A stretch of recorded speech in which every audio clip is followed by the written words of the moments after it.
Hey everybody, guys, welcome back to another episode of Comic Book Weekly. Guys, if you're on Comic Frontline, welcome to the show. And if you're on my channel, Comic Book Corner 2.0, welcome as well.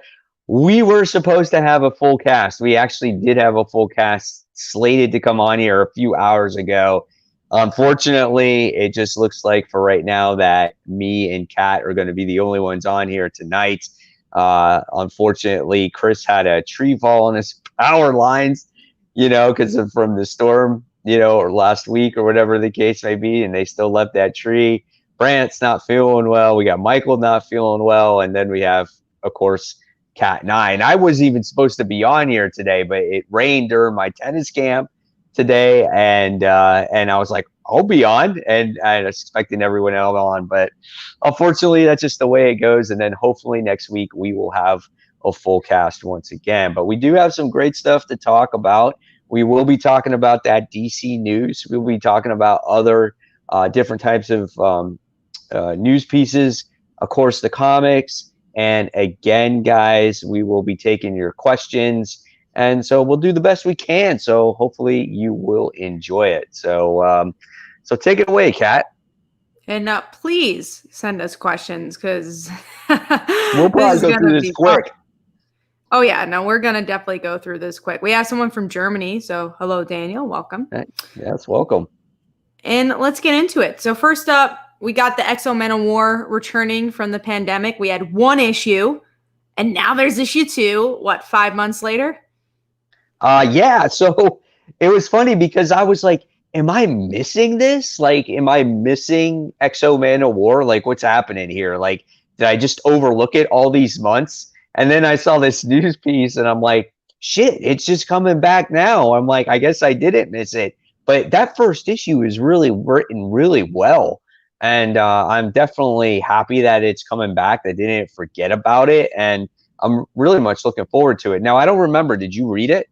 I read the first issue for, I think it was an interview. I don't remember. It definitely wasn't like, oh, I'm going to read X-Men of War. It was for something, right. And I read it.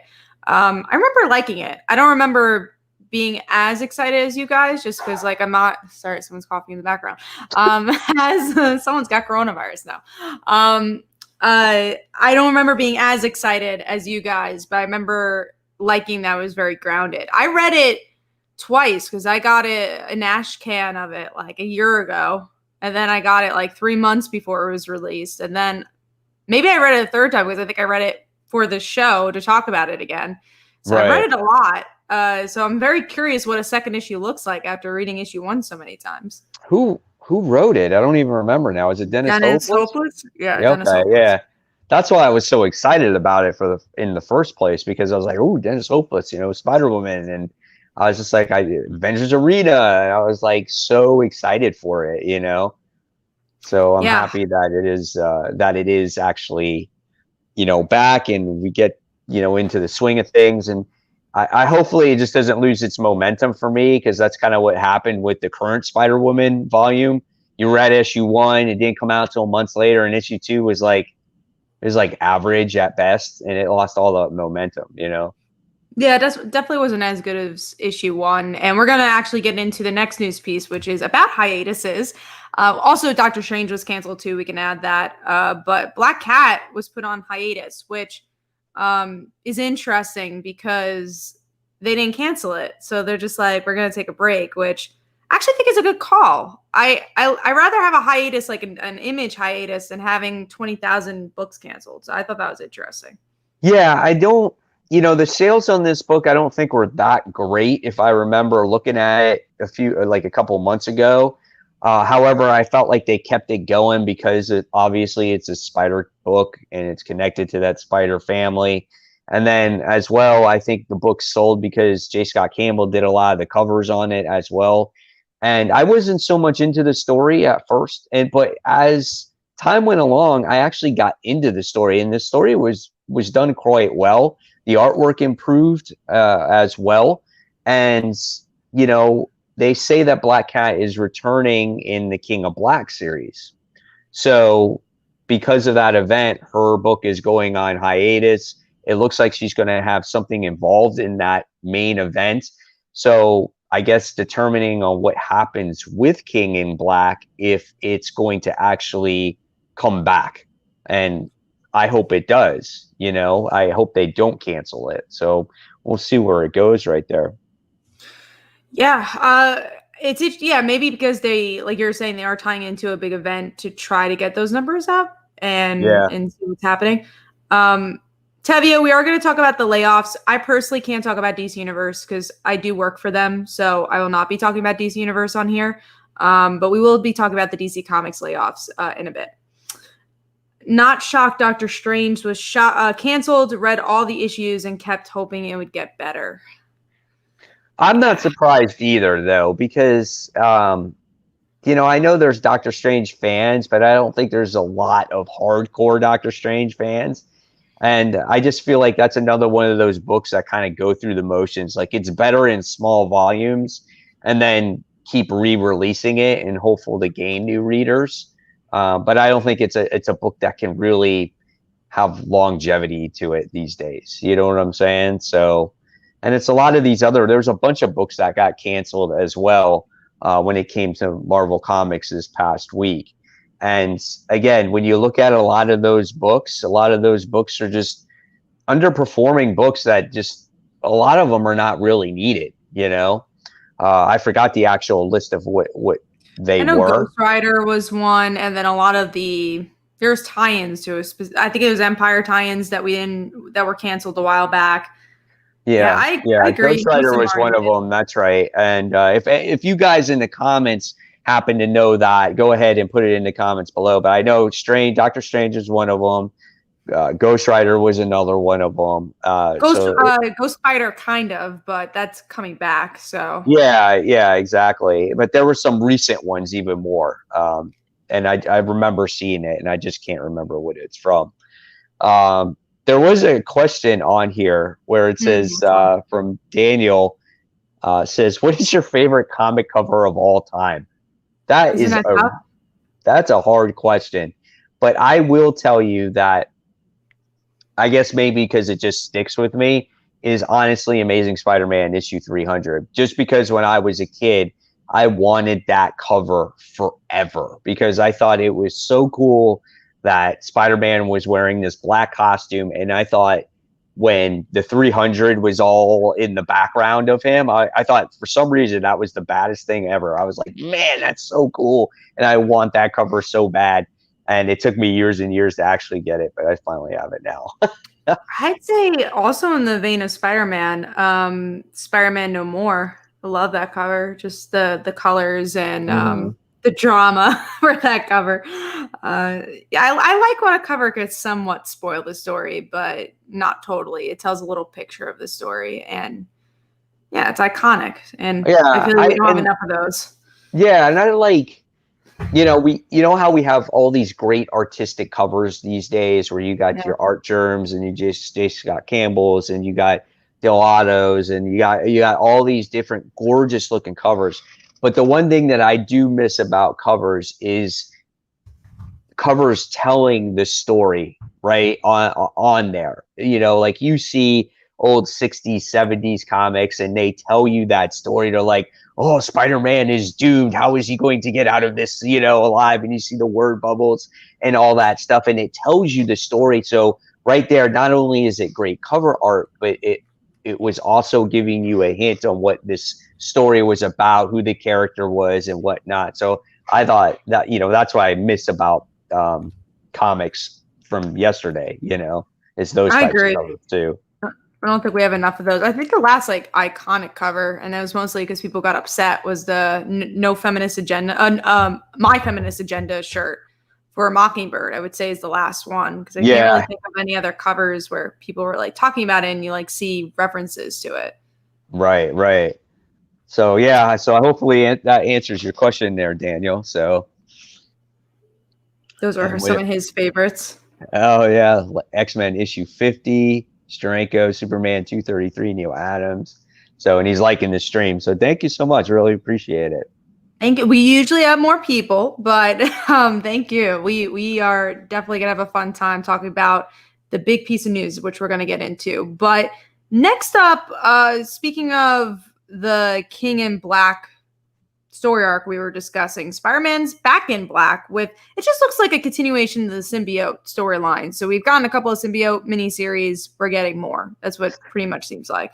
Yeah. So honestly, I wasn't expecting this to happen where it's tying into the King. Like it's supposedly supposed to be a prequel to this event. And I'm like, man, that's crazy. Like, how can you do a prequel? But you honestly can, because when you look at when Spider-Man had that black suit, it was literally in the 80s, right? And so Noel's been around for forever and ever. So it'll be interesting to see how they actually tie this whole thing into play, because Spider-Man obviously was the first one to wear that black symbiote. And I just want to see how they play around with it. And I feel like Peter David is kind of like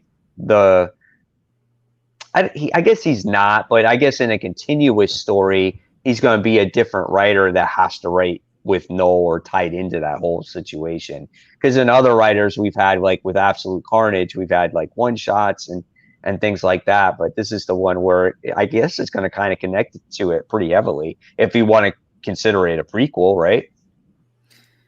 Yeah, I guess we'll see, because I haven't been following the Noel stuff. I haven't been following the Peter David stuff, so probably won't be getting this one. We have a couple of comments here, I think. What were you gonna say? No, I was just gonna say, yeah, this is the one thing that you'll be missing out because you haven't been keeping up on that particular storyline. Yeah, so I probably, and I don't know how heavily it's going to really tie into Amazing Spider-Man. I mean, it does seem like it's going to tie into Spider-Man just because we have this arc, we have Black Cat. I don't think it'll really tie into Amazing Spider-Man. Right.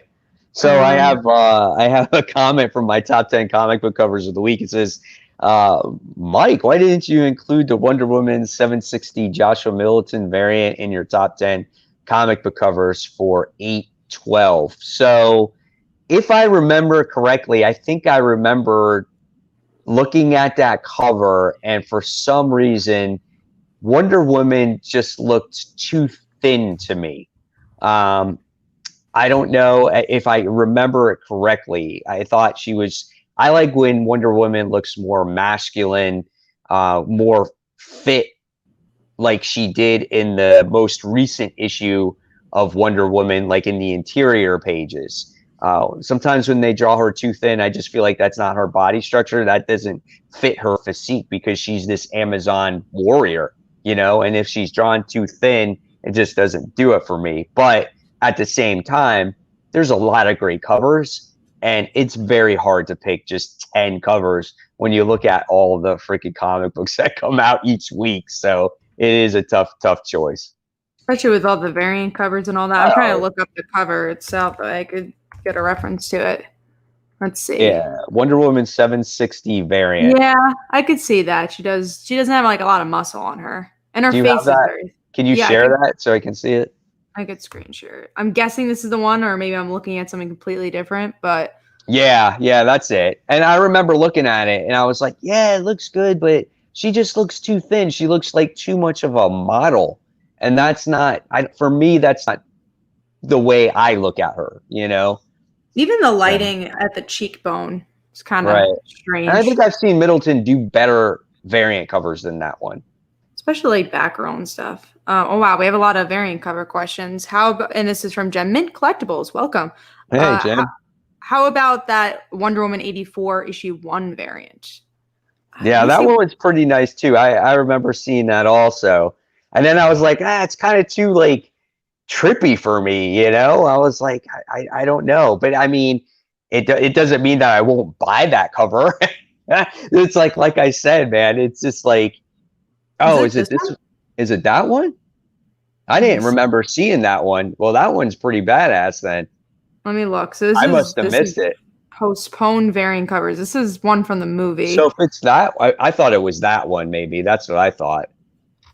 You have to let us know which one you were talking about. If that's the one, Gem, just let me know if that's the one. Because if that's the one, that one was pretty badass, So sometimes some get overlooked. I do my best, man. It's so hard to look at all like 75 or 80 covers that come out, or even more. Sometimes there's like 10 covers per comic. Getting a lot of flack on the internet. I didn't hear about this one. Yeah, Yeah. hopefully now that you pointed that out, I'll try to go to the comic shop and see if I can pick it up. He goes, no, that was an edited version of the one that I was talking about. Oh, okay, gotcha. Yeah, you have to, if you could find a link, Jem, let us know so we could check it out. We do have a question. Absolutely. This was on our list to talk about, but no one here wanted to discuss it. But just a reference, what that news piece was is a new Suicide Squad game. Me and Mike, we're not like huge gamers, and not even Chris marked it down. So maybe people are just burnt out of all the Batman games. I don't know, but I haven't played Batman in a while. I only played the first two, so. I think I think it's a cool game. I think it would be probably pretty cool, but again, like you said, we're not gamers. We don't freaking play video games. I can't play video games and read comics and do YouTube and be successful at all three. The only thing I play is on my mobile phone. And the highlight of my week this week when it came to playing video games was I downloaded Fruit Ninja 2.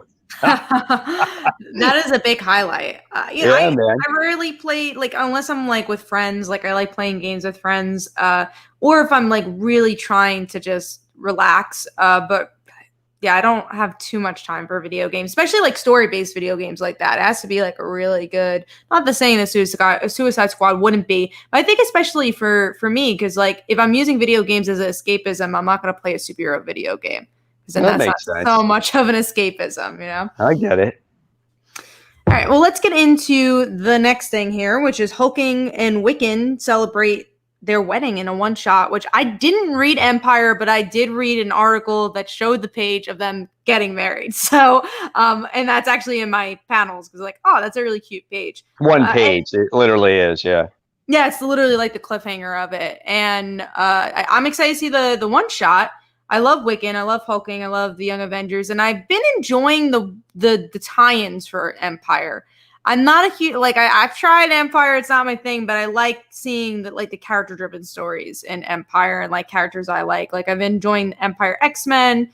I'll pick up that one shot. So I like getting like little stuff here and there. I know I'm doing completely backwards, and most people you're doing it completely half-assed. You don't like the main event, and then you sit there and like, oh, I like all the tie-ins, and most people don't like the tie-ins for this event. The one tie-in though that I have enjoying is Captain Marvel. I think that one's been pretty good, and like we talked about last week, Empyre event for me, it's not something that's astronomical, but I have personally been enjoying it because I want to see what happens to the characters that are getting affected by this. Will Earth be destroyed? We all know that's not going to happen. Will the cosmic universe be destroyed? No, that's not going to be happening. But there are certain characters that are being affected, and that's kind of what's in play there. So I'm curious about that. We did get a update from Chris. I'll read it after, but he's not on here, so that's the update. But he is saying his power has gone on and off pretty much. Oh, gotcha. The full message. But we will get into the next thing here, which is Tales from the Dark Multiverse continue with Batman Hush and Flashpoint. Man, I really disliked those other one-shots with Blackest Night, I think was one of them. I read the Judas Contract. I read a lot of them. I did too. I'm not being tricked again. I'm not doing it again. Oh, thank you. Yeah, there was one of them that were good. And I remember I was looking for like Blackest Night. I'm like, oh, that's going to be the shit. That's going to be the best one of them all, right? And that was such a letdown. I was so like disappointed by that one. And then what was the other one? I don't even think I did the Judas Contract at the end of that one. There was just one of them that was only good for me. I wound up selling them all on the internet. I got rid of those books. I don't blame you on that. Yeah. I still have them somewhere deep in the collection, but you know where I've been selling my books that I don't read anymore that I just know are not going to be worth anything? I've been selling them on Macari. That's where I've been selling them on. Oh, it's interesting. Yeah. Yep. So it's like I sold Contagion. I sold that miniseries, and I kid you not, I put it up there, and 10 minutes later, someone bought the whole 5-part run of it. Shit. It was someone in Hawaii. So they Like, I must have really not want been able to Contagion. get it. Yeah, they're like they probably really wanted Contagion. You know? It's a good time to sell it because of everything going on. Yeah, It yeah. was And read right about a pandemic. before, yeah, right before our life turned upside down. That came out. We do have a couple of comments here. Nick just read the Firepower trade. Looks like I need to add that to my poll. We will definitely talk Yes. about Firepower. We got Daniel who's thanking Gem Mint for making a video about Midtown Comics. I'm from Germany, and thanks to the video, I was able to see Midtown Comics. It's so interesting because, like, I've been going to Midtown Comics as a kid. Like, I used to go, like, all the time just because it's, like, right, was in the city. It's not my comic book store, but it's always, like, you know, it's a very commercial store. It's not really, like, your friendly neighborhood, you know, local comic book store. But it's interesting to, like, see a 2-floor comic book store. And as a kid, I remember just being like, oh my God, comics, and this is so cool. I got, like, a lot of my trades over there. Right. Yeah, it's interesting to hear other people's point of view on it from outside of New York. We do have a couple other questions here. Hey, Mike, did you ever end up sending books to CGC? So based off of that video that I wound up doing, first of all, I just want to say I had an overwhelming amount of information from people telling me what to do with these books, how to package them, which ones to send. And I was like, wow. So I appreciate everybody who actually gave me the advice. I did not send them out yet. I will get around to doing it. And I promise when I do send the ones that I am going to send, I will do a video on it. Trust me on that one. You know I will. It's just a matter of coming up with kind of the extra funds to do it, and then obviously sending them and getting them back and stuff like that. But I'm definitely going to do it, and I have an idea of which ones I'm going to send. One of them, though, I can tell you, is that first appearance of Miles Morales, Spider-Man. So I'm definitely going to send that one out there. Yeah.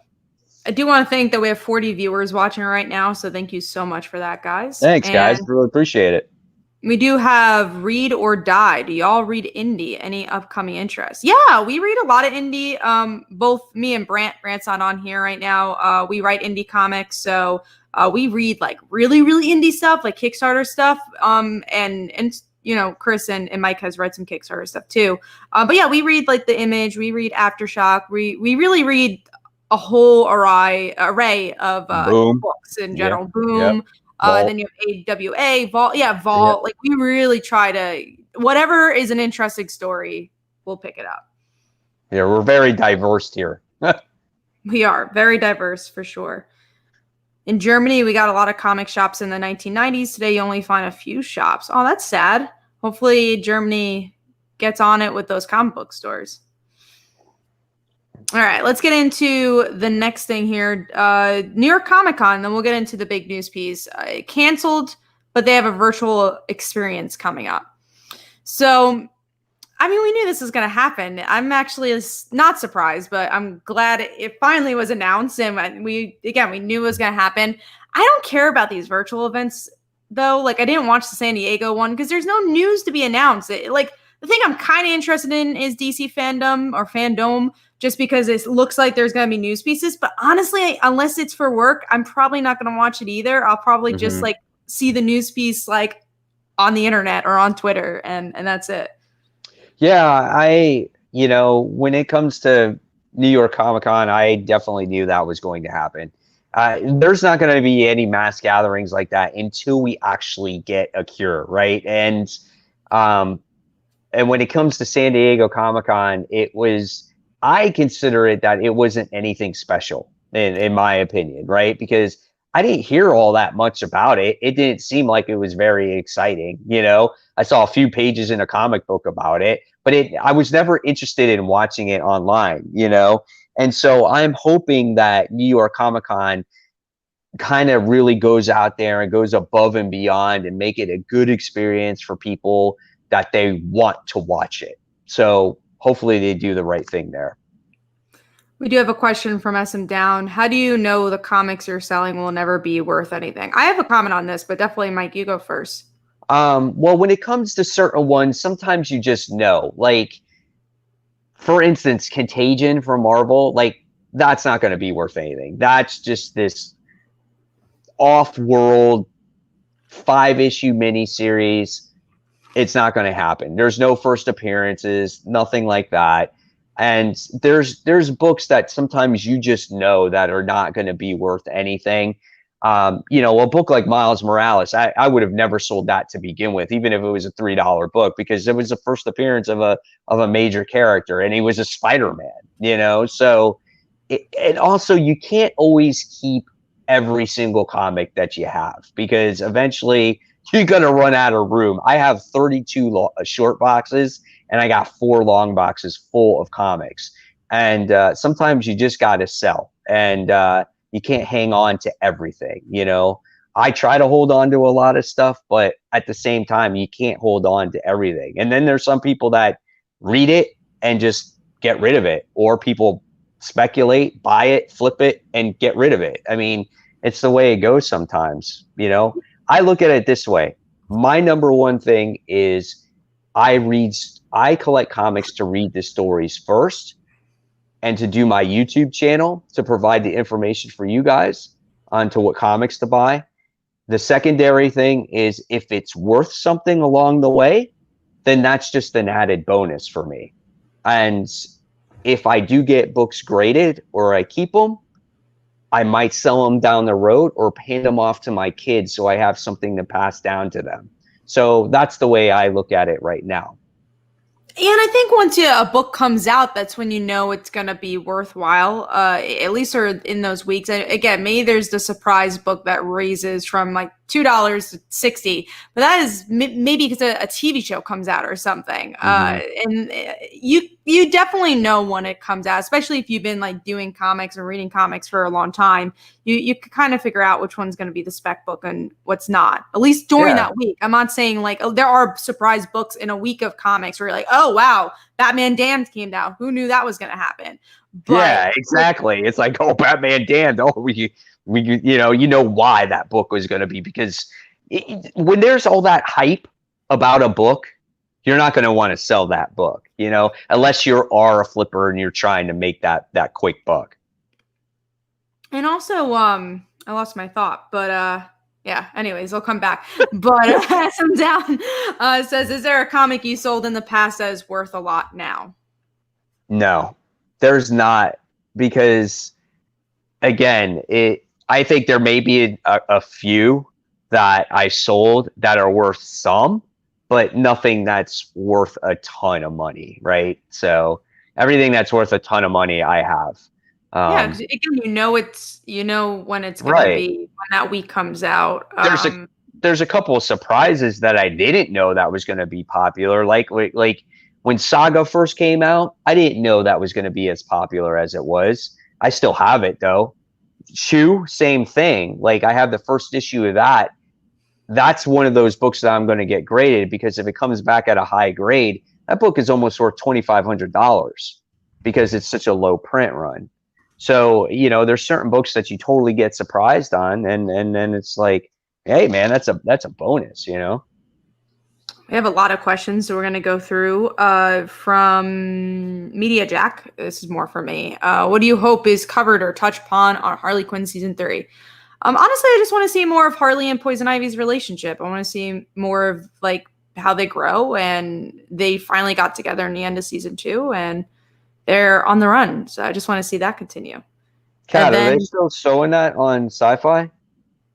I believe so. If you have HBO Max, it's on there now. Yeah, I don't. Because I went to go search for it on Sci-Fi, and it didn't pop up on a search. So I was like, oh dang, it's not there. So I don't know. Moved it to HBO Max then.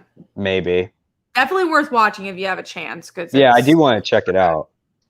I love it. It's so funny, and like honestly, it kind of brings Batman the Animated Series vibes, which is weird to say. Not in tone, but in storytelling, I would say. It's very character driven, and they know the comic mythos very well and do something different with it, which I really like. We have, I don't have too much of an opinion here, but what's your hopes for Young Justice Season 4? I actually did a whole video on it on my channel, so definitely go check that out. It's also just been such a long time since Young Justice came out. Like Harley Quinn just came out, so it's like you can have a bit of a deeper opinion, but Young Justice came out like over a year ago. So it's a little harder to talk about. Let's see. We have a question. Were you guys fans of Lois and Clark? Not really. Unless you mean the TV show, I'm guessing, right? The old TV show? Yeah, man, that show's old. I remember when that show was on, and I was young when that show was on, and I watched it, but I did not have this infatuation of it. I was just like, I see Dean Kaye now, and I'm kind of like, hey, it's Superman, and that's all I ever say. But I thought it was just kind of cheesy. Yeah, and it was also a little bit before my time, so yeah. I was more of a Smallville person than a Lois and Clark person. Are there good places to sell?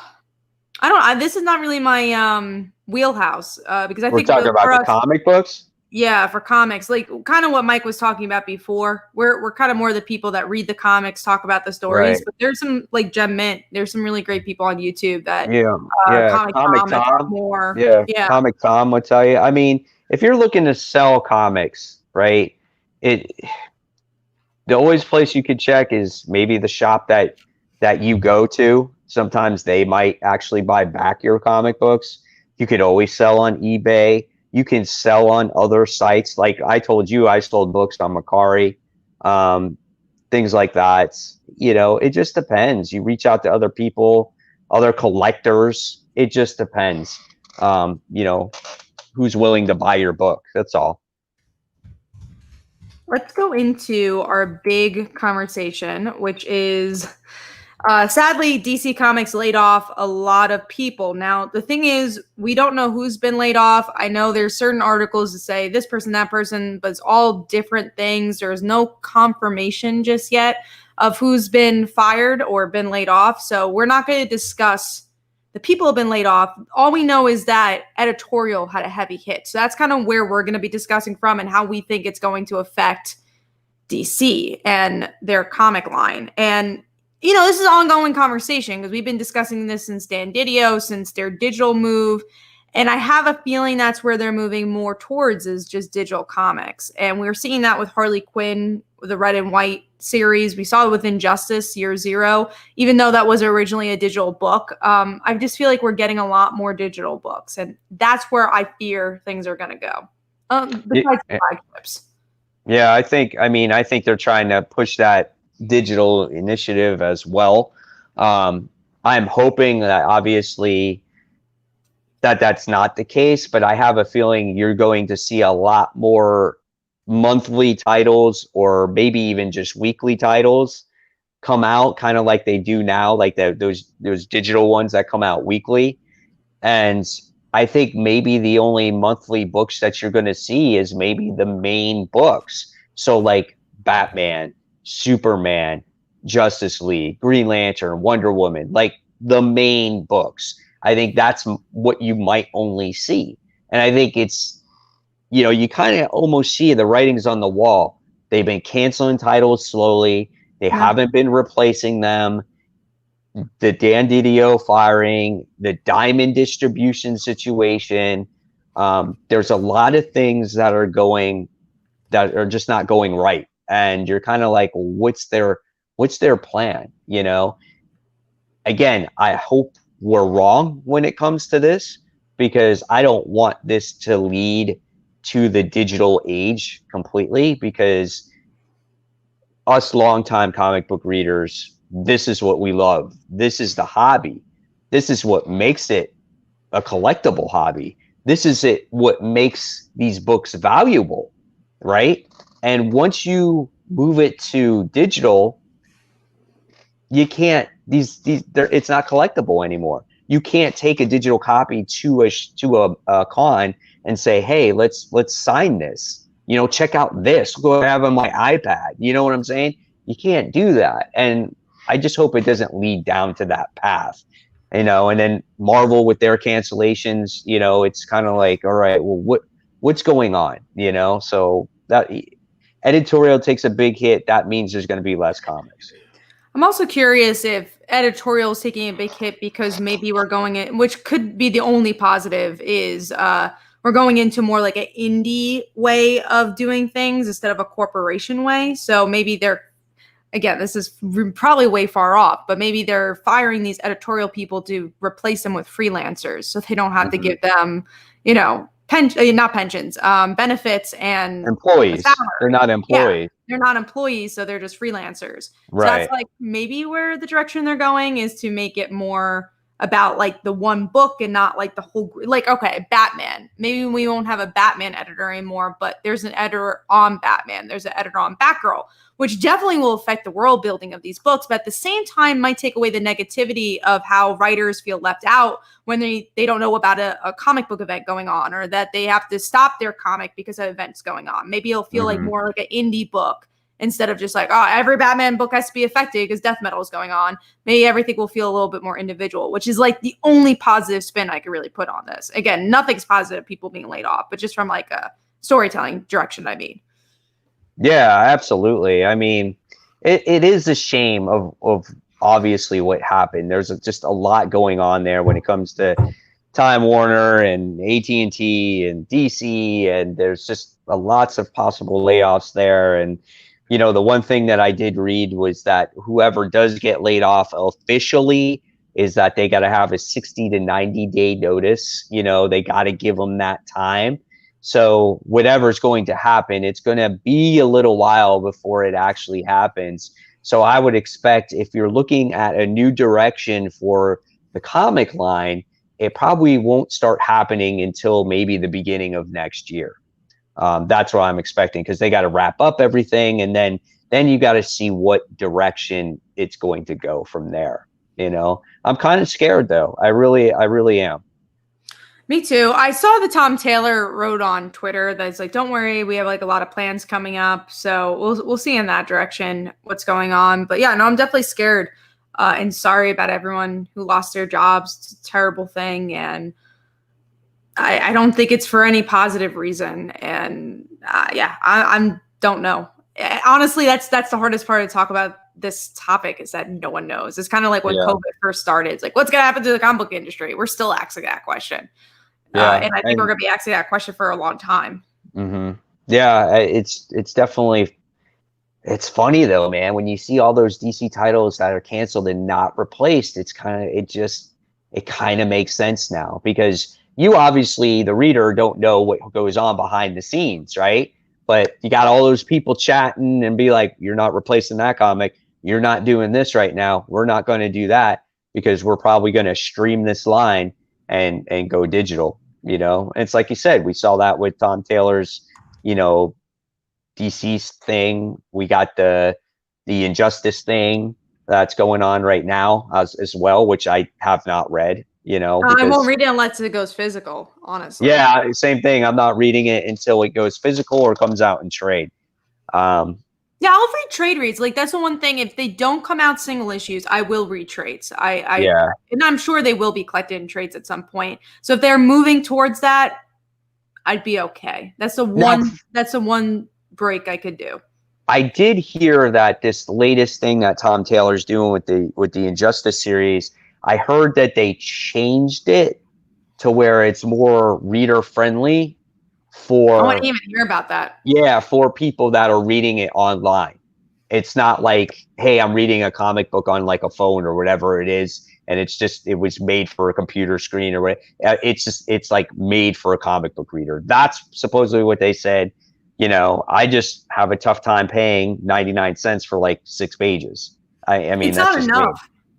Honestly, I saw the effects of that with the Batman the Animated Series stuff, because I read that because we weren't getting any comics and I had opportunity to read it for work. So I was like, all right, I'll read the first couple of chapters. And I did. And I'm like, oh, no, I would rather read this in single issues. And now as the single issues come out, I think it is a much better read than reading those separate chapters. You're just not getting a full story out of it. Yeah. And that's why what we were just talking about, like if they end up doing the trade stuff, yeah, I'm all on that. I'd rather spend money on a trade than spend it digitally. Yeah.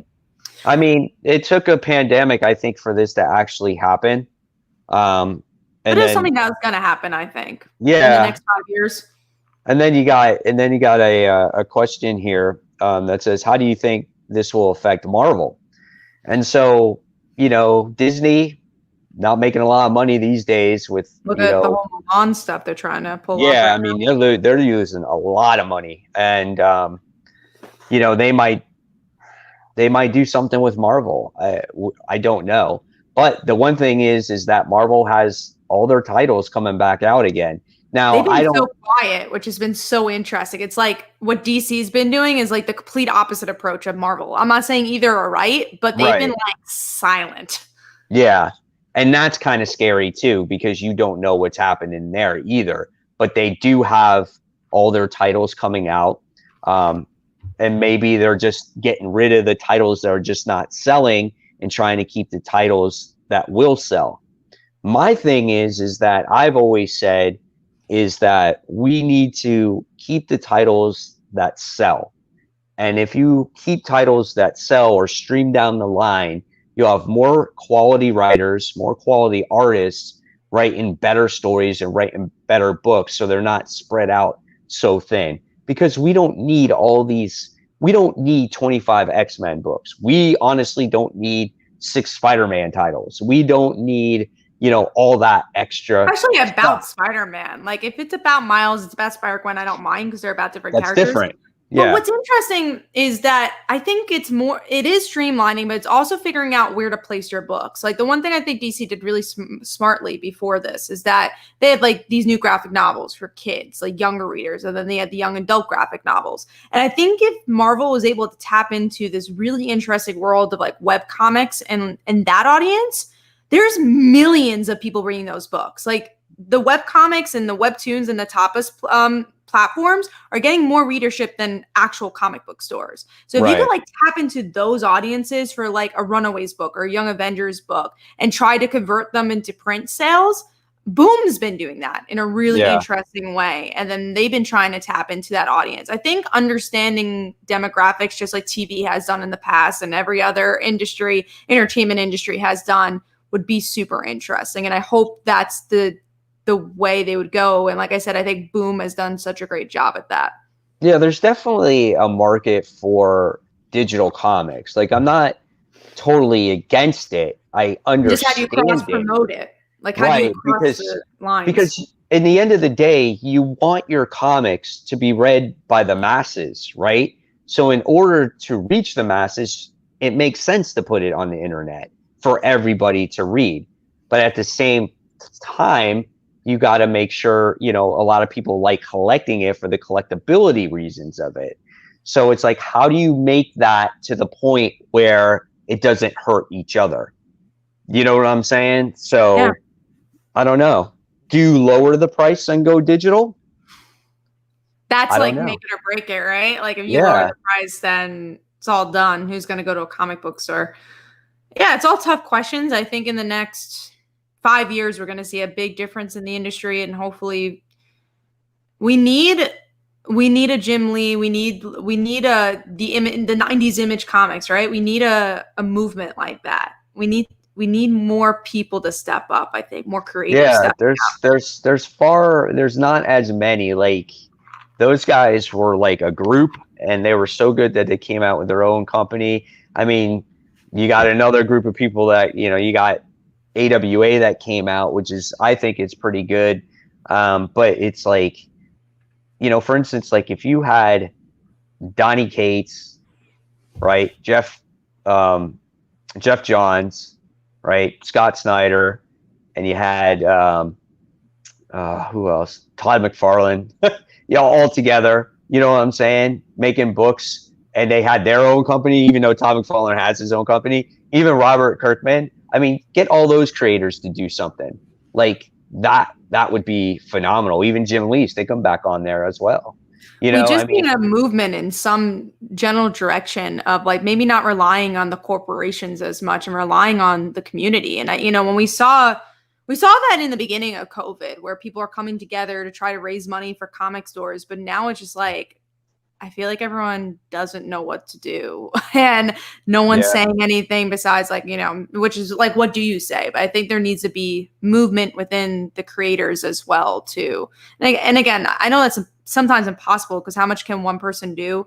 But we saw it with Image Comics, and I hope we get to see that again, because I don't know if it's going to be DC and Marvel as a corporation that's going to change the industry for the better. And I hate saying that. I wish it was different, but they have different thoughts in their mind, and comics as a corporation, not the comic places, as a corporation, that's not their first thoughts.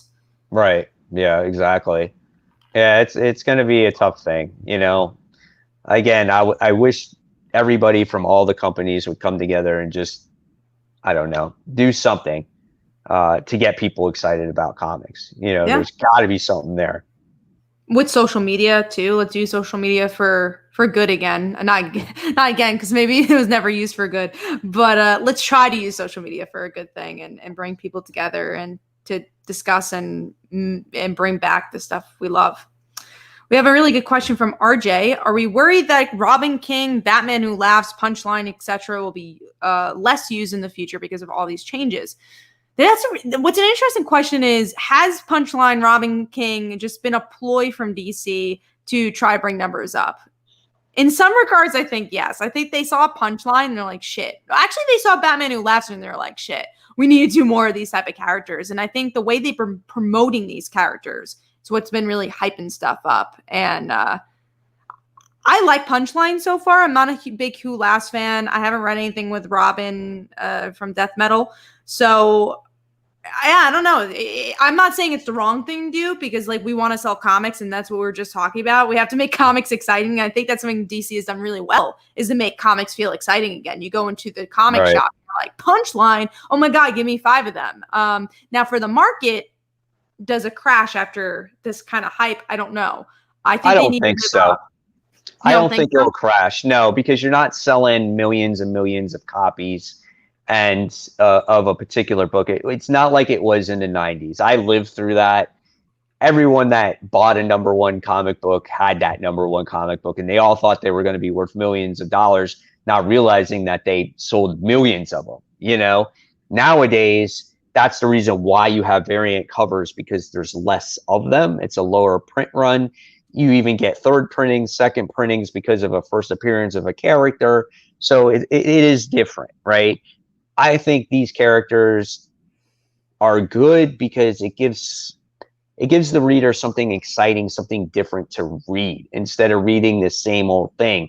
When you can create a new character in a universe that's been around forever and ever, I think it's kind of cool. So Punchline is kind of like, she was that, you know, new girl on the block, and people want to see what's there, you know.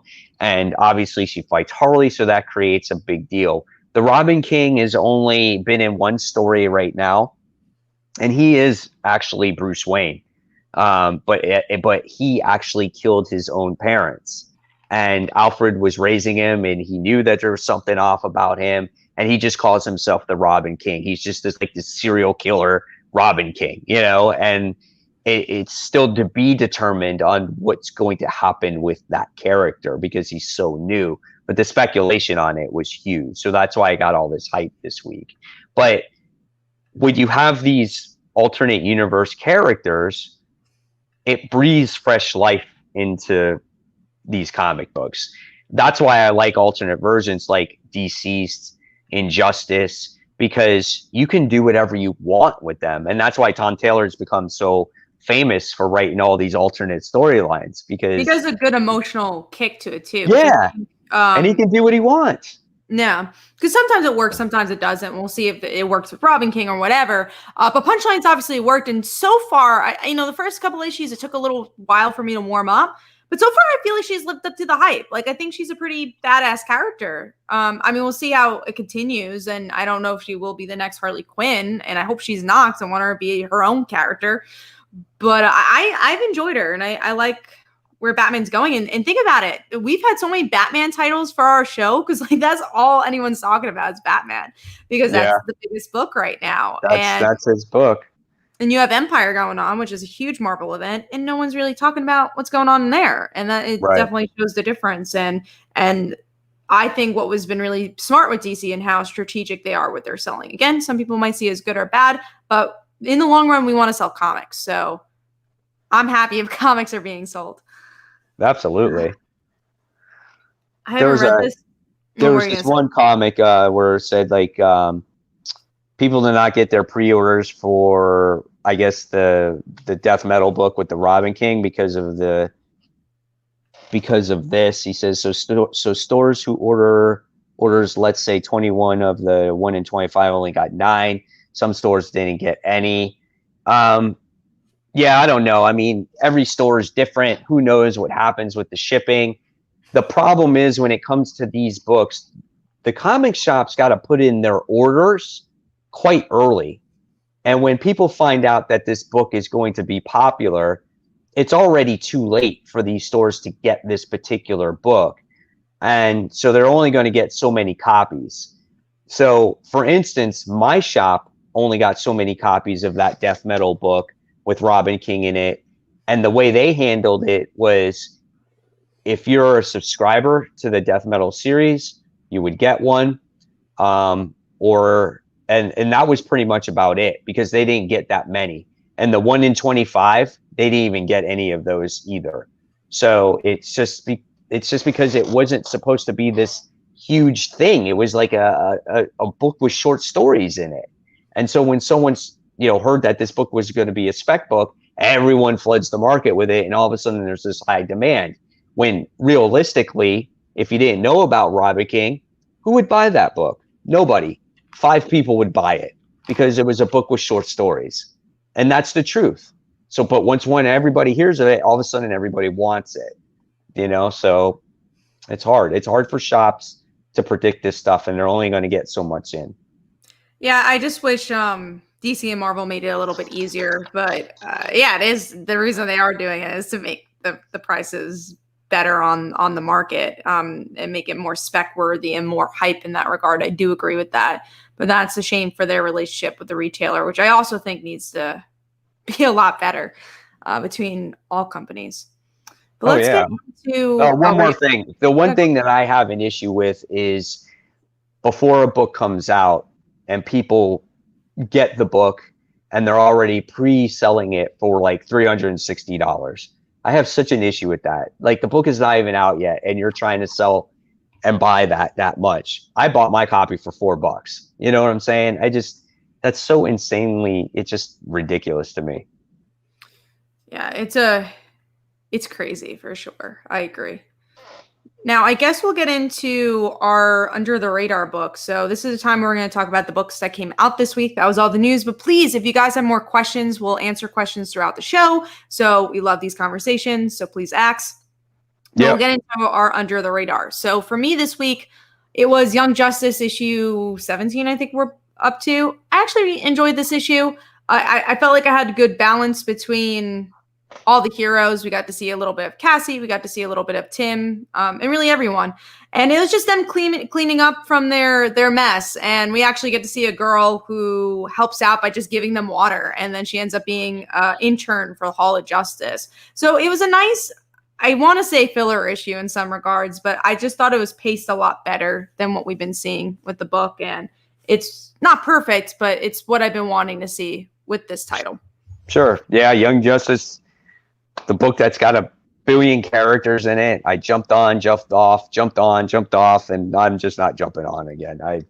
I've jumped on it too many times. I was gonna say I don't disagree on that. If I didn't like these characters, like a lot of my favorite DC characters are in here. I love Superboy, I love Cassie, I love Tim. Like these are some of my favorites. Steph is in this book. I think I'd be in the same boat with you, Mike. Right. It's not a great book, but it's all we got right now in regards to those characters. Yeah, and guys, in the comments, if you guys want to talk about any of the books that we're discussing, go ahead, put your comments down. We'll discuss it the best that we can. Just letting you know, we are discussing spoilers. These books have been out for a week now, so if there's a book that you don't want to get spoiled, for whatever the case, obviously just lower the volume for a little bit or pause us, but don't leave. We want you to stay because we got some pretty good discussions. All right, so my under the radar book, and I was hoping Brant was on here, but my under the radar book was Bad Mother issue 1 by AWA, and that book was actually pretty interesting.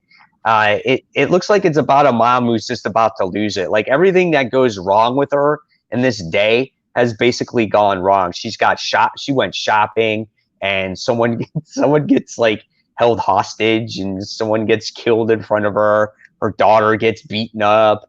All of a sudden she goes to a house. It looked like there's people that got murdered, and it's just like she's being driven over the edge. And then something happens at the end of this book where I was kind of confused. Like it looked like there was some secret woman sitting behind a desk, and there was a person held hostage. And I was like, I was messaging Brant, and I'm like, what happened at the end of this book? He's like, I don't know. He's like, I don't know if it was the daughter that got kidnapped or someone that got kidnapped at the store.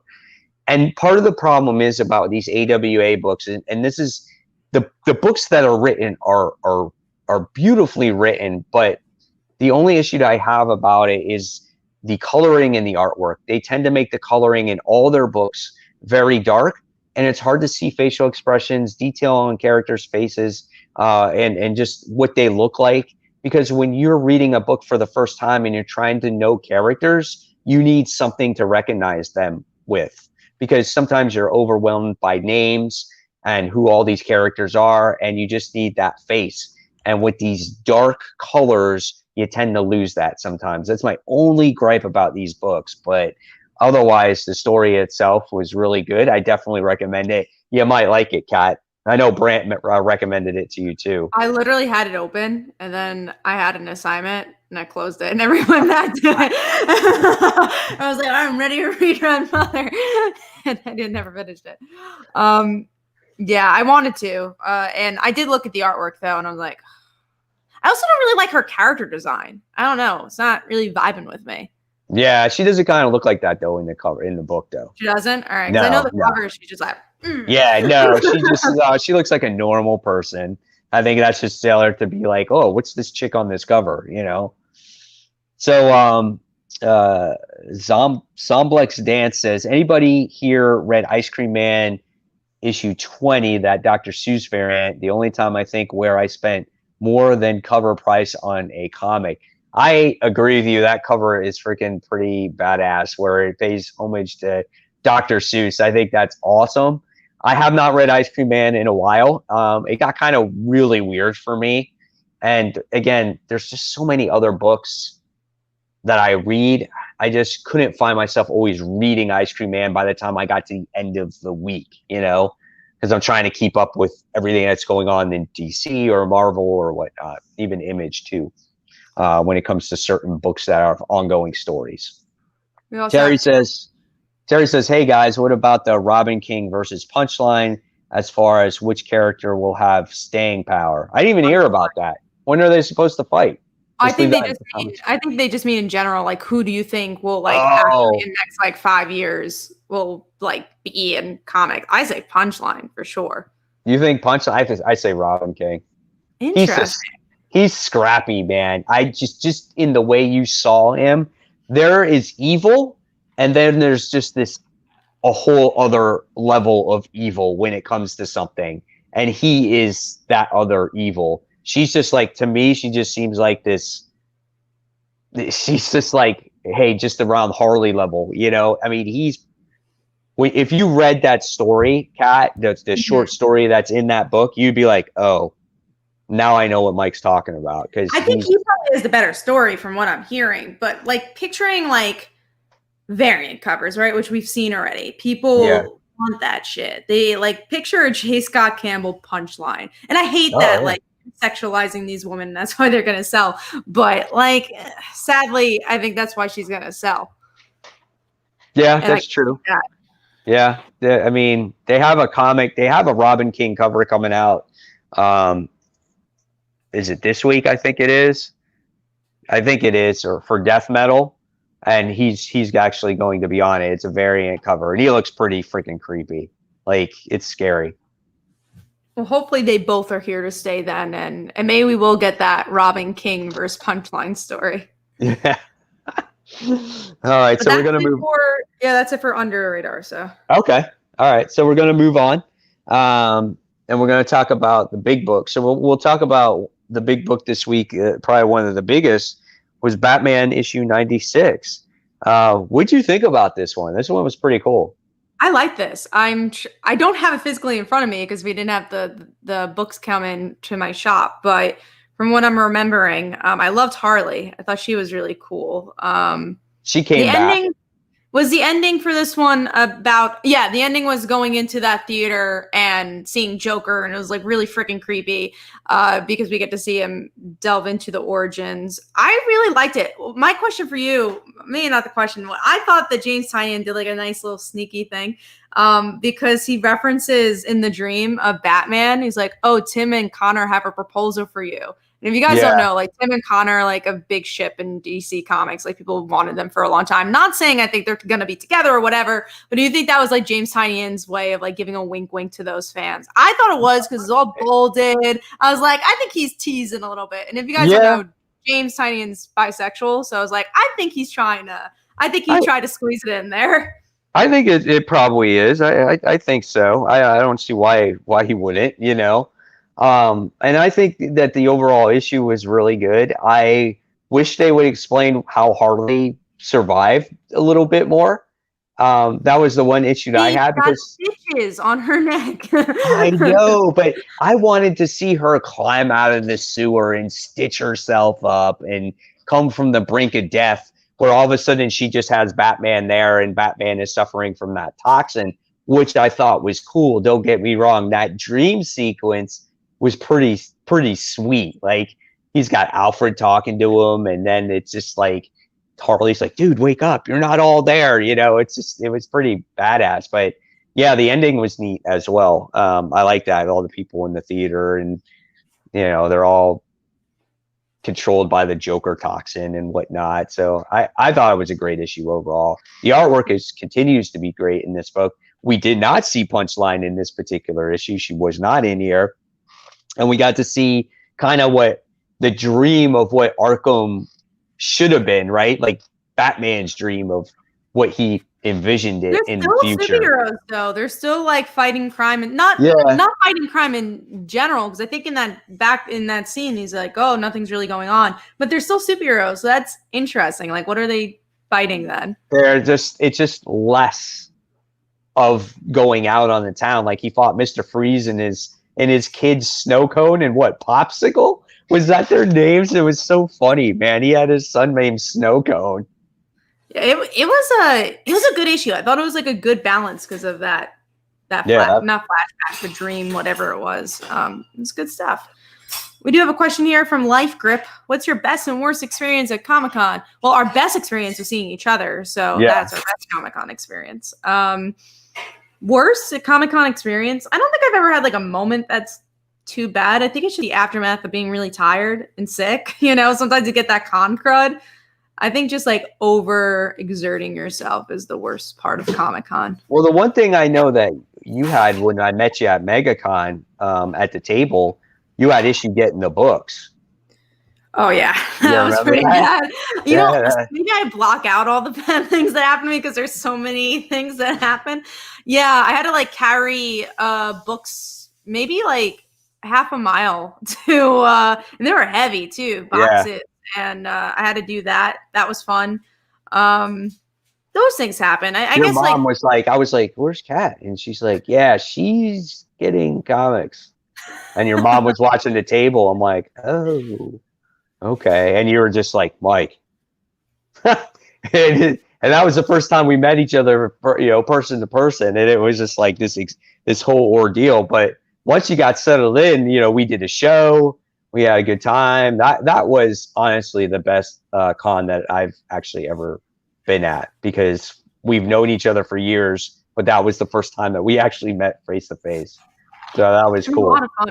I wish and I hope we could do that again with everybody, because it was just cool, just the two of us. Like we always say, like, imagine if it could just be all of us. And hopefully, I think it'll be in Florida if it ever happens. We've gotten closer and closer for it, but obviously COVID's stopped a lot of that. Yeah. But hopefully one of these days we can have it happen, because it was so much fun, and we just spent like an hour. Like expect like a whole day, and just being able to do comic stuff would be really cool. Absolutely, it's a great time. We have some other questions here too. This is actually a pretty good question from Tevia. What's your favorite story from 2019? I'm gonna put it to 2020, because 2019 we actually did a whole article. We do that every year. But so what's our favorite from this year thus far? I'm trying to think, man. God dang, dude. I read so many comics. It's so hard. You know what I'm gonna say? Red What? Mother. Red, because it's such a surprise, I'm gonna go with Red Mother. Red Mother is a really good read. I have to say that I am really enjoying it. There's a couple of them.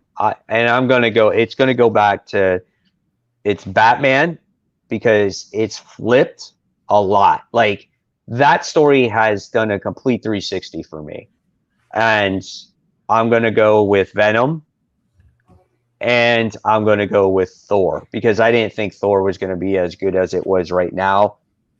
Those stories always seem to just stick in my brain all the time, you know? And then, and slowly what's starting to become a good book for me is Firepower. Like I'm really I like enjoying Firepower that a lot too. Yeah. Me too. But Red Mother is there too, Kat. That's a strong book. Oh, good. We'll get into Firepower, but one thing I've been really impressed with that book is that it's a lot quicker than you would expect for a Robert Kirkman book. A lot of things I expected to happen in like 30 issues happened in this issue. So I've been happy with that. I mean, and we'll definitely talk about this week's Firepower, but this is probably the best Robert Kirkman book I've read. And it's only up to issue 2, which is saying something, but I read Outcast for 50 issues. Well, you got the graphic novel, the trade was actually a lot of story there. Actually, I just realized our next big book is Firepower, so let's just get into that. I didn't even realize that.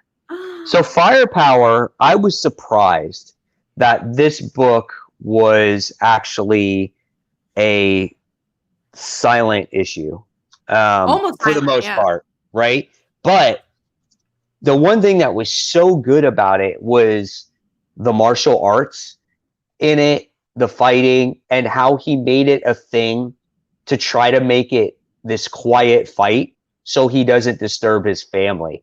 I thought that was outstanding, whether it was waking up his wife, his kids, whatever the case may be. But then obviously, you know that his wife is well aware of everything that has happened to him. I love that. That's the point I was bringing up where I'm like, oh, things you think would happen 30 issues from now. Because the last issue, they really tricked you because you thought like no one knew because they just didn't mention it. So you're just like, okay, she must not know. And then she's like, I would have fought with you. And I think she's a normie, right? I think she's someone who didn't live in this area, but like throughout the years learned, and maybe he trained her during the years, and she's a cop, so she has some sort of background.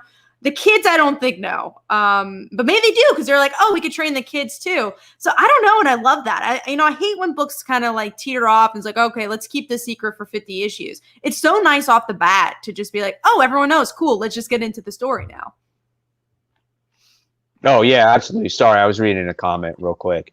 No, I agree with you on that. I was just like, oh my God, like she knows everything. I'm like, that's great. And they're going to be training but dude, how about the ending of that book? Oh yeah, that ending was so good. Right? Like I did not expect that at all. Again, not at the end of the second issue. I'm like, what the heck has just happened? When I saw him report and I saw those Michael Jordans on his feet, I'm like, no shit, it can't be him. Then the only thing I'm thinking is, watch, he had a twin brother or something. You know what I'm saying? Like, but that would be stupid. I want to know what has happened that flipped him to the dark side, man. I think that's going to be quite interesting. It's so detailed, the story already. And yeah, like you were saying, we did have that backstory and that definitely helps, but I'm stoked. I'm excited to see more of this book and just the character journey that's going to happen. And like, you could tell how like this is going to be a story of like, how does the family get sucked in? And I'm really excited for that aspect because that's every Kirkman book is like the family's involved somehow. That's kind of usually the center. Curious, that reminds me. That really reminds me of Invincible. That's what this kind of reminds me of, and I like that. And if it stays grounded like that, it's going to be a solid book. I totally forgot about Invincible. That's my favorite Kirkman book. For some reason, when I was thinking just Kirkman, I was just thinking Walking Dead and Outcast. But Invincible, man, that's top notch Kirkman. Absolutely. All right, I'm going to give a thumbs up to Nick because he was muted and he didn't want us to spoil Firepower for him. So he said, give me a thumbs up when we're done talking about it. So we're done. All right. So Cool. Ooh. Read or Die says Kirkman said issue 3 is a critical issue. Tweet source maybe. Ooh, Nice. if issue 3 is critical, I'm excited because I really liked issue 1 and 2 already. It's funny, man. It's kind of like I felt that trade was a good way to release that series and to kind of get you to know everything and what this is about. Great idea. Really is. We do have Media Jack because he axes a couple of times. Would you be happy with pretty much all the Spider-Man that have existed in the media world to be an animated or live action? Animated, honestly, because I think because they're so much older, you're gonna look at Tobey Maguire and be like, that's not my Spider-Man, and a lot of times they don't work. I say animated.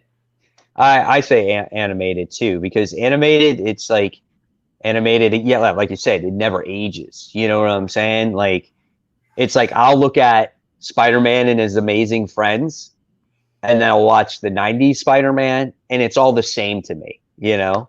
So I think it's pretty cool. We also have We Love Comics. Did you guys get Negan Lives issue 1? I did not, and I don't think Mike had a chance to talk about it here, so. Oh, you mean the one shot that came out? Yeah. No. I did get it. I unfortunately did not get any of the foil covers or but I did get the main book, and I was happy to get it. And it was a great story, and I wish it makes me really miss The Walking Dead. It really does.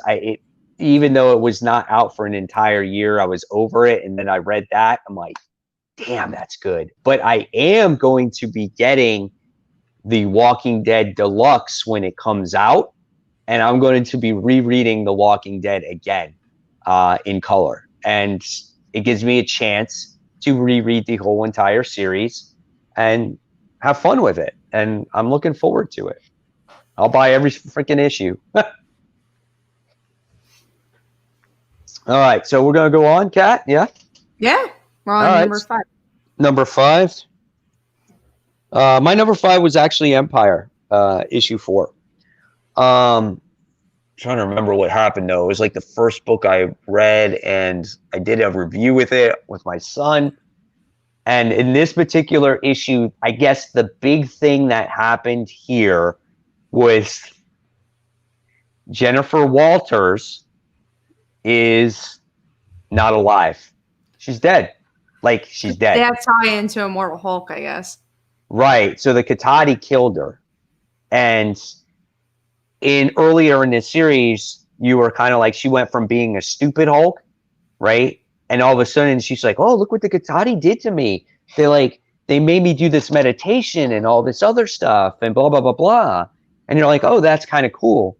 But now that the Katati is bad, they actually took her off and they killed her, and she's been possessed by this plant life that's inside of her.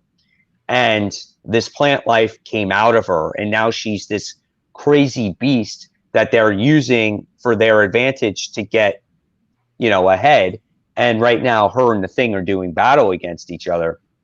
And I was kind of like, oh, damn, that's some pretty serious shit right there.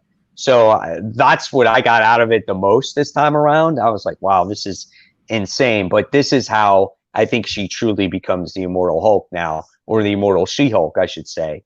So it was a pretty interesting book. Not bad. Again, this book, the magnitude of this book is not going to be a huge effect on the Marvel Universe, but I think it's changing some status quos for some people. So, and that's what I find interesting about it. There's a lot of plants in Marvel this year, that's for sure. Yeah, absolutely. So we got Ruben who joins. It says, "What's up, everyone? What's up, everyone? Flaw? What's up, Mike? Is that Florida? Is that what we're talking about? I guess that's the abbreviation for Florida. I don't know. She-Hulk is going to be huge. So, yeah, She-Hulk is going to be huge. I'm curious if they bring her back to the way she is, right? I hope.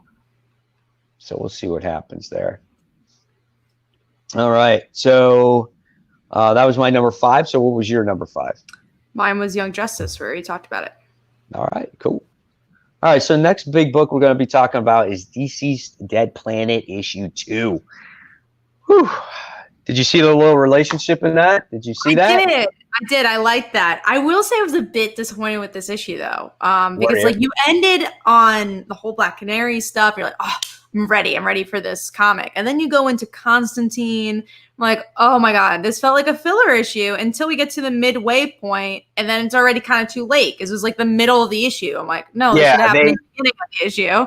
Right. So you get the two parties that wound up meeting with each other, which I think it's crucial that eventually they came and meet. But then all those people, the people that you dislike, Kat, they wind up dying. At least you think. I don't know if Constantine or Swamp Thing die, but a lot of the other people, they wind up becoming part of that anti-life equation there. You know? Yeah, the ending was interesting. We'll Plastic see. Man is a thing of blood and eats them all, and I thought that was cool. But I did think about you when I saw Damian and Cassie there hooking up. I was like, what is that? I'm like, I did not see that coming either. I was nicely surprised. I'm interested to see what the hell that relationship is, because yeah, like out of Damian and Cassie, I guess now especially because like we think of Cassie from early 2000s, so you think she's like much older, but really they're not, just because of the way DC Universe works out. They're the same age, so or around the same age. But there were some emotional moments there. Like she was going through a moment there. And Canary, she was going through a moment. Obviously, I thought that was kind of the best interesting, part, you know, that she was carrying around Ollie, you know, and but they have a cure, so they're obviously going to use him as the cure. They're going to use him as the guinea pig, you know. So I was surprised about that, but I do kind of agree with you. Like I was taken back by the beginning of that issue because I was expecting something else. And you got to the part where I really liked was in the middle, like you said. And at the end, you go back to them. And I was like, shit. I'm like, we're back at these guys. But then when they got killed, I was like, okay. I'm like, that's cool. And then I want to know who are the other bad guys in there. So I thought it was pretty cool. I have not been let down by this series at all. I've liked it. There's just been some issues that have always been better than others for me. Yeah, I agree. Know? Issue 1 was like, wowed me so much, and I think that's why I went low. And also Serenity mentions, no, it was good. It was so good. I think it's your magic hate, LOL. It felt more like a new book with the new team. It might be my magic hate, Serenity. They aren't characters I'm usually ingrained to, so that definitely could have taken it out. But I think for me, it was more that momentum thing where it's just like issue 1 just surprised me so much, and then issue 2 was just pretty mediocre in my opinion. Yeah. I got Cincy Nerd asking me about those books that if I ever wound up sending them out, getting graded. I said it earlier on the show, Cincy, that I have books that I am going to send out. Once I get some of that extra cash, I will send them out. Like I said earlier, I will be doing a video eventually once I do send those books out and get them back again. So stay tuned for that in the future. I'm definitely going to get them done. All right, so that was Dceased Dead Planet issue 2. We talked about Empyre already, so let's move on to our number 4. And my number 4 book was, what did I say my number 5 was? I don't even remember. Number 5 was Empyre. Empyre. Yeah. So the number 4 book was Firepower issue 2. So that was my number 4. And what was yours? Mine was Buffy. It was a pretty solid issue. We get to see Kendra and Buffy teaming up with each other as Giles's girlfriend gets caught in this house fire. It's a little bit of a filler, but I think after all the Hellmouth stuff, you need a little bit of a filler. And I liked what they were doing with Willow's girlfriend and the connection that Willow has with her. And Willow's actually gone. She's in her own series. So I like the little changes they're making, all the characters. I thought it was a pretty good issue. That's cool. All right. Glad you like it. Not reading it. Yeah, I'm not surprised on that one. All right. So we're going to move on. Let's see. What are we talking about now? Star Wars issue 5? Yeah, Star Wars issue 5. Pretty interesting issue. Again, I know you don't read this, right? Yeah. Star Wars. So when it comes to Star Wars, I'll be brief about it. You got Luke Skywalker. He is basically struggling with the Force. He's trying to learn to be a Jedi. At this point in time, he doesn't have really any guidance. Okay. So he tries to go to another planet where he sees this individual that felt like is guiding him towards the Force, and he winds up getting trapped. And this woman that's strong in the Force, she knows of Darth Vader, and then she winds up reading his mind, finds out that he's Darth Vader's son. She looks at him as like a devil and starts to traps him in this cell and is filling it up with water, and he's going to die. Pretty much kind of how like, how Bane was living when he was a little kid, in a water dungeon. That's kind of what happened in there. I thought it was a good, interesting issue. Again, we got introduced to a brand new character in this one. Again, not a Jedi for se, but she is strong in the Force. And I am really curious in the direction of this, because we're learning so much in between this timeline of these characters in the Star Wars universe, which I think is a lot of fun. And this was the first Star Wars issue that we have gotten since COVID. So really cool. Oh, and then real quick, Frankie says, is that the first Inquisitors? No, the Inquisitors have been in the comics before, so that's not their first appearance. The lady's name, Verla, is the first appearance of that. Correct. Yes, you are right on that. That's the first time we've ever heard of that chick. Whoever she is. Sorry, go on. I was going to say, whoever she is, that, it'll be determined if she has an importance in the universe. RJ says, guys, what's the next big spec book? You guys want spoilers for Thor issue 6, like big news for the entirety of Marvel Universe. I'll say there's one DC book that I think is going to be a spec, but I can't talk about. But once it's out, I'll let you know. The news is out about it. I'll let you know. I've been hearing rumbles about Thor issue 6. I don't want spoilers because I want to read the book, but I've been hearing rumbles that book is supposedly a book to have, and I'm not going to have a problem getting it because I currently read the series. Great book, great story. And like I said, if I get a book that is a good spec book and is worth value in the future, that's just a bonus. Like Thor issue 5 has value in it, and that book came out last month, and I think it's $30 book already, so Thor's a book to have right now. And RJ says it's huge though, Mike. Huge. Is that coming out tomorrow? When's that coming out? I think it's coming out next week. Is it coming out tomorrow or next week? I did an anticipated video. I think it's next week. Comes out next week, yeah. Yeah, the 19th. All right. So we talked about Star Wars. So we're going to move on to our number 3 book. And my number 3 book was Star Wars, which is funny. Mine is, sorry, I'm trying to get the panels. So if you guys want to vote for our top 5 panels, we have that as well. Mine is Fantastic Four, issue 22. Again, loving those Empyre tie-ins. Will not read the main event. RJ asks, and I'll get to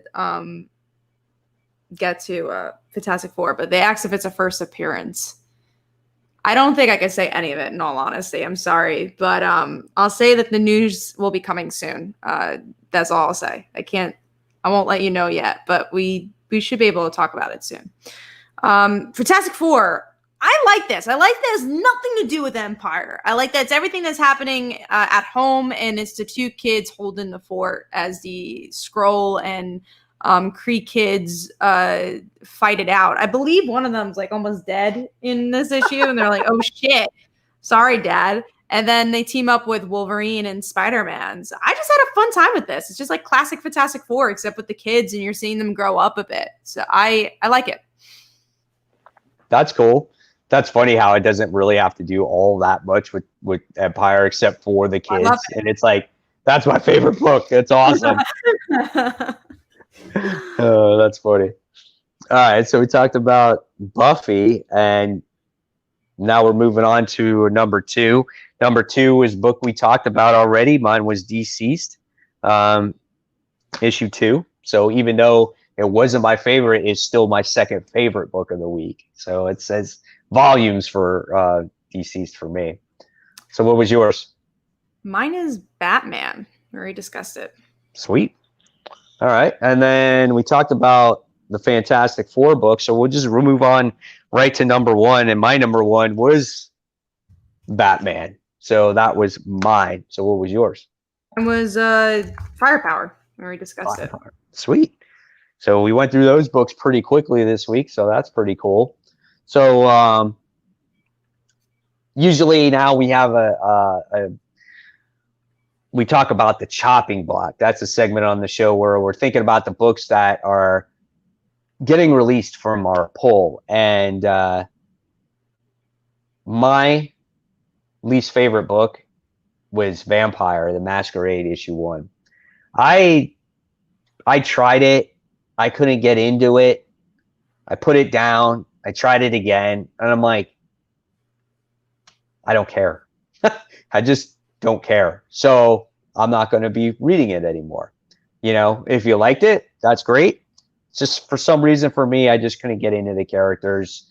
And it was just kind of boring for me. So did not read that one. I'm surprised you didn't check that one out. I saw you like vampires and stuff like that. I do, but I heard it was based on a video game. So I was like, never heard of it. I don't think I should read this. But no chop for me this week. So all the books I read, keep it on the poll. All right. Awesome. Let's see. What do we got? A couple questions. Emery says, have you read Strange Thing Academy? Strange Academy, I'm guessing. Yeah, I think of Strange Academy 1, 2, or 3. We only had if Strange Academy only had 1 and 2. Yeah. And then Frankie says, glad I didn't get that $10 foil cover. Is that for Vampire? Probably. Yeah, the Vampire book. That'd be definitely a waste of money for sure. But yeah, Strange Academy, we've all been enjoying that book here. So we're all looking forward to it. Definitely a good book. Good story. Great story. A lot of new characters to kind of get into. And I'm hoping that Scotty Young just has all the time in the world to develop that book, because with that amount of characters, you need that time. That's to make it or break it, definitely. Because right now, I like a lot of like their interactions, but I do feel like it's a book that's super crowded. I'm like, ooh, I don't know, we'll see. Yeah. But I like the personality of the book. Yeah, I do. I like how they go to school. I like how you got the bell schedule. I just like how they interacted with the teachers. I love Magic. I think she's great. Yeah, she is cool. Yeah, she's awesome. All right, so we're going to move on now. We're going to move on to the key issues or most anticipated books that we're looking forward to coming out tomorrow.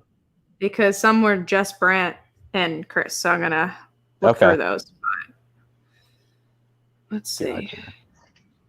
All right, no, actually, most of them we've marked down, so we're actually pretty good. So one for me is Detective Comics, Joker War. Anything that's connected to the Joker War, I'm definitely reading. So I'm excited about that one. Are you reading Detective? Or are you going to?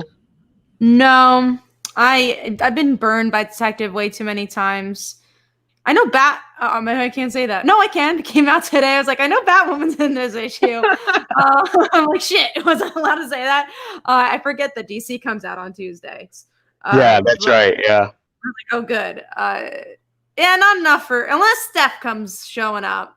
I don't think I'll be reading Detective. I might get that annual issue, the 1027, just because there's like supposed to be some big stuff happening in that issue. But at the same time, I've been burned with these anthologies as well. And Batman's had 20 of them. So I'm like, do I need another Batman one? But it's like, but why not just one more? Right. Let me spend another $10. Yeah, exactly. What do we got here? We got The Flash. Do you read The Flash? I did read this issue for an article. You did? Yeah. It came out, so I could talk about it. It didn't give me enough to want to read more, but I think for people reading it, it was an interesting issue. And I have an article out, so if you guys want to see what's coming out for Flash, go check out Newsarama. I think with Flash, I might wait until the new creative team comes on there. before I start reading that again. Next one is Wonder Woman issue 760. I know we both read that one last time. That was a great reintroduction to the character and a good jumping on point for a lot of readers. If you want to check out Wonder Woman, that was 759. 760 is coming out. I think this is going to be I have a feeling that it's going to be a good run. Yeah. If they keep at it with this, I like Mariko Tamaki's writing. The artist is really good. I'm down. Here's another book that has not been out in eons. Like it's been feels like it's been 2019 since this book's come out. Marauders issue 11. Are we going to get the resolution here when it comes to Kitty Pryde? Are we going to find out if she's truly dead or does she come back alive? I hope so. I mean, I hope we find out. As you all know, I'm a very big Kitty Pryde fan. This is probably my most anticipated book of the week because I need to know what's happened with Kitty. So, but knowing Marvel, no, we're not going to find out at all because we haven't found out anything from Marvel in a very long time, especially all the Kindred stuff. And they've been really prolonging this Kitty Pryde thing. Yeah, absolutely. I'm so curious to see what's going on with her. All right, next one, Captain Marvel issue 19. Again, one of the characters I talked about that has a new status quo. We found out in the last issue that she has a half sister, which I didn't see that coming. And I feel that she has a lot of responsibility now that she's an accuser. I think this book definitely has strong potential. I'm really looking forward to this, story arc after Empyre, or actually during Empyre, it's not bad, but after Empyre, like what's going to happen with her? Is she going to relinquish that hammer? Like what's going to happen? I think there's a lot of questions here. Yeah, we both really liked that. We had the same top 3 last week. So Captain Marvel was in number 2, I believe. And it's a good book. I think Kelly Thompson, it's not a perfect book. There definitely was its ups and downs, but I think it's one of the stronger runs for Captain Marvel. I will say Life of Captain Marvel is still the utmost best Captain Marvel book. I love that book. But I think Kelly Thompson actually does a really good job at piggybacking off of that book. And we see that actually with this arc. Yeah, absolutely. I really am looking forward to it. And I think it's going to be a lot of fun. All right. So we got Empyre issue 5, which, of course, I'm reading it. I'm reading the main event and any tie-ins that I currently read normally. I'm not going out my way for them. I've enjoyed the events. I've stressed enough about that, so we'll just move on. Next is Red Mother issue 7. We talked about Red Mother a little bit today, but if there is a independent comic book to grab from Boom Studios, is Red Mother. I think it is a phenomenal read. Nick says, my pulls are Big Girls, Oblivion Song, Empyre, Hulk, Alienated, Join the Future, Undone by Blood, and Seven Secrets. I like the mixture. Yeah. We're going to talk about that. Yeah. But yeah, no, Red Mother, pick up that book if you're not reading it. It's so good. It's my second book I'm most looking forward to this week. First Marauders, just because we haven't had it in a while. But Red Mother consistently keeps hitting it out of the park. The cliffhanger on that one was amazing. Like, they're all protecting her, and they called her the Red Mother. It's interesting. Yeah, I'm curious. Did she kill her boyfriend? Oh, would that be? And that's why she doesn't remember. Wouldn't that be interesting? And like maybe that's why she's having like all this post-traumatic stress because she like killed him. Yeah, man. I don't know. God, that would be weird. I love how the book is structured because it's about a girl or a woman who loves to solve puzzles, right? But as the reader, it feels like you're trying to solve a puzzle yourself.